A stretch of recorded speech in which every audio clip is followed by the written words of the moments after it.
The aviation industry is one of the major emitters of greenhouse gases, which is spurring significant investment into biomass-derived jet fuels. While progress has at times been slow, researchers at the University of Queensland have found an efficient way to convert sugarcane into one of the key building blocks, isobutanol. Professor GARY SCHENK joins us now from UQ School of Chemistry and Molecular Biosciences. Professor, welcome. Great to have you with us today. Tell us about this breakthrough. Wonderful to be here. Thank you for the introduction. So as you already pointed out, obviously aviation fuel has to undergo a transformation in terms of how it actually sort of operates, basically moving away from sort of conventional fossil fuel derived processes to renewable ones. And our focus is sort of in a very new emerging area. You may be very much familiar that we can actually use, for instance, living organisms, things like yeast cells or whatever, to make things we want. The simplest example is, for instance, brewing, fermentation. It's been done for many thousands of years, where we basically use yeast cells to make alcohol for beverages. We can use similar cells to make all sorts of other products that are of interest, including, for instance, molecules we can use to make aviation fuel. Now, while this is a very effective way, it has its limitations. Just to give you one example, for instance, very often the cells that don't like the products that we want them to make, so they tend to die or don't live very happily. So what we are interested in is to actually just rely on the components from a cell that actually allow us to make the product of interest, like this isobutanol that you mentioned before. Now, that is an emerging technology. It's a little bit of sort of still in its pioneering stage, because it means we need to basically extract these individual components, we call them enzymes, and then put them together to basically have a process to make something like an aviation fuel, for instance. Now, recent breakthroughs in terms of making large bulks of these enzymes helped us a lot to sort of make this commercially more attractive. What we did was specifically, we actually looked at one of these processes that makes this building block for aviation fuel, and we identified the slowest step. Think about driving down a highway.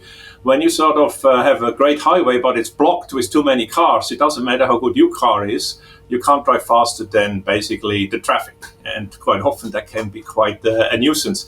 The same in our process. We have basically about 8 of these engines, we call them, or enzymes that have to work together. And the one we focused on is the slowest. That's the one that basically keeps the traffic from moving fast. So what we have done is we looked at this enzyme, and we found ways to make it work significantly faster. So as a result, like with the traffic, now that we have actually unclogged the slowest step, the whole process is faster. So we can actually make more of this isobutanol, this sort of aviation fuel building block, faster. Let me ask you, Professor, if you take this science, this research that you've been working on, and you take it one step further, and you look out into the future, where does that take you? Well, in terms of, I think, we have a global mandate for this, but there's very strong sort of positive signs, at least that's how I see it, that, the whole industry sector, in essence, is sort of transforming to become renewable or sustainable, based on renewable sort of feedstocks or starting materials. And enzymes, in essence, are the central part of all these processes that drive all these reactions that we are interested in to make all the products, basically virtually all commodities we need in our daily lives, as I said, from plastics to fuels to foods and feeds and so forth, other materials.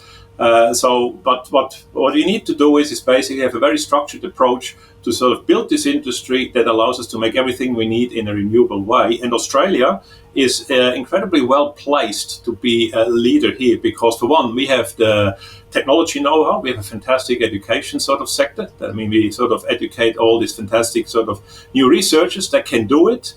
We have the feedstocks. We have massive amounts of sugar canes and sorghum and various other sort of feedstocks. What lacks here is, at the moment, sort of basically the capability to take feedstocks and the know-how we have to process them into sort of valuable goods in scale. We sort of rely too heavily on sort of processing and manufacturing elsewhere. But that's sort of an area where Australia can really sort of invest and become a leader in the next 10 years. And with the Olympics coming in about 10 years to Australia, to Brisbane, I mean, that's sort of a vision we should have, that by the time the world looks at Australia, Brisbane 2032, we basically have made major sort of progress in terms of establishing the necessary sort of infrastructure for us to basically drive the economy to a large extent on renewables. So, Professor, when we look at isobutanol, what other products can this alcohol be used to make? Yeah, I mean, that's a very good question. I mean, our main interest is it's a good alternative for ethanol to make aviation fuel. It has chemical properties that make it superior to ethanol to then be processed to aviation fuel.